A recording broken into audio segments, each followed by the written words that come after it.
episode 5 of season 2, House of the Dragon. Let's talk about it.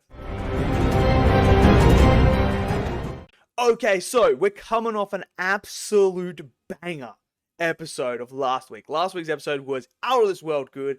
One of the best in not just House of Dragon, but Game of Thrones, in my opinion.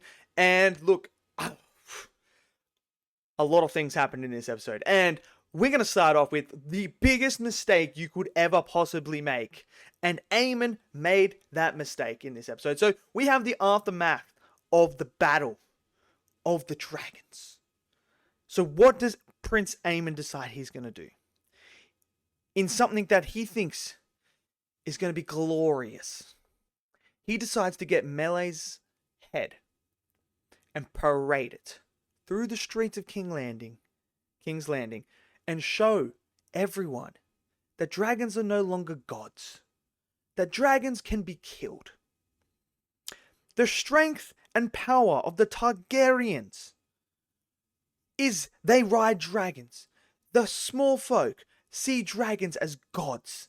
And it's even, remarked in here where one of them goes, I thought dragons were gods. And then one goes back to him, they're just meat. He has shown the people that the dragons can be killed. They are not these godly beings that cannot be killed. You can kill them. That is a bad mistake by him. Very bad. He is basically showcasing that his power that he sits on can be killed, can be taken from him. So he makes that terrible mistake. Then we have the stuff with Aegon as well, who is just burnt to an absolute crisp, man. And you just see it, and that whole motion of them moving the armor off his skin because it's melted onto his skin. Oh, I felt that pain. When you see his leg and it's broken, oh, you just feel the whole entire pain that he is going through.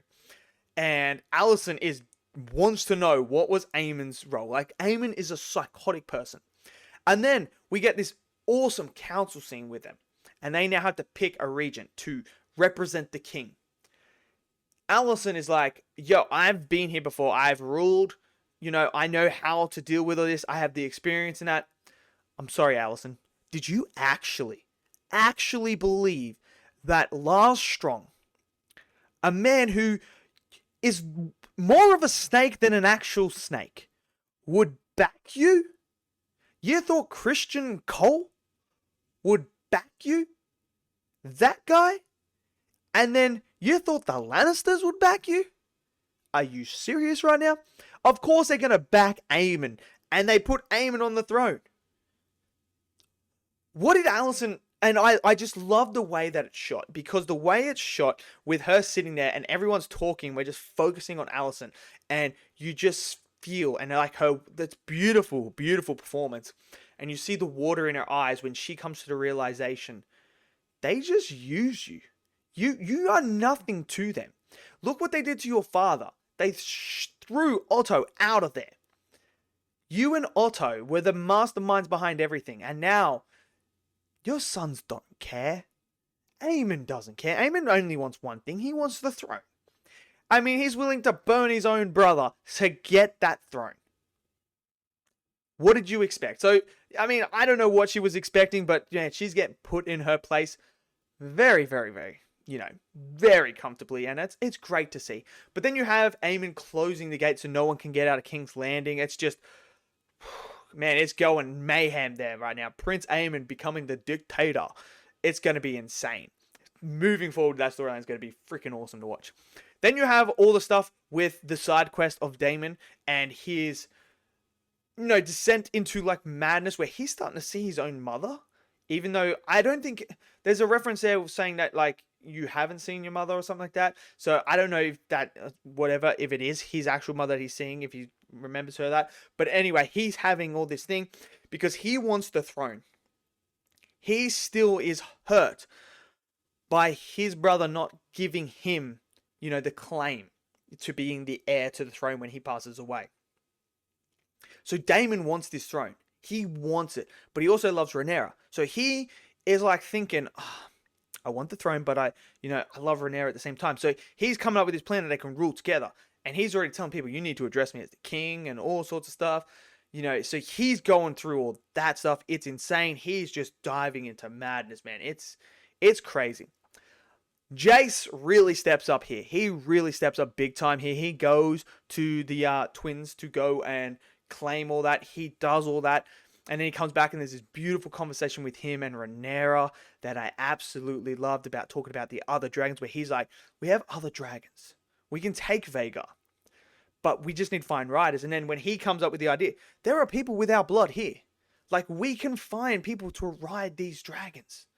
Like, we can do that. So that was really, really cool to see, and just the way it's acted and everything like that. And then you have probably the man who has lost the most so far. Corlys, the sea serpent himself. He has been through so much. He has lost so much. And whenever he's on screen in this episode, it's just pulling at your heartstrings. You feel how defeated this man is. This man feels like he has nothing left. And he even remarks that to his granddaughter, where he says, you know, my castle is like haunted. There is nothing here. Like, it's just a shadow of what it used to be.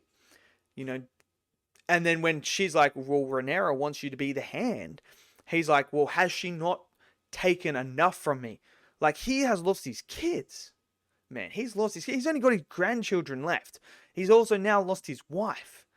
You know, and you can just, I feel for the guy the whole entire episode. I feel for him because he is just given everything, and now it's kind of like ripped out from underneath him. But it seems like he's ready to become the hand, because, you know, I love the conversation that he has with his granddaughter. And when the granddaughter says to him, you know, he reminds him about, you know, her grandmother, Rhaenys, and how she was meant to be the queen, but she wasn't. And now Rhaenys is backing Rhaenyra because she was in that same situation. So she wants to see Rhaenyra succeed. And she's like, well, I'm going to do it because this is what she wanted. And I absolutely loved all that. That was fantastic. Another great episode, beautifully performed, beautiful. It was so good. So freaking good, man. And I cannot wait to episode 6 now. I need episode 6. I mean, we are so we know now, if you've read the books and stuff like that. I haven't read the books, but I know where we're going in the storylines and stuff like that, because, you know, you go down that rabbit hole because you're like, oh, I wonder who survives, who doesn't survive, and that. But man, it's kickstarting, man. I'm so excited, man. I can't wait to see what happens now moving forward. So let me know what you guys thought of this episode. Did you guys enjoy it? Smash it down in the comment section below. Smash that like button. Click subscribe. And I'll see you guys next video. Until then, stay safe and peace out.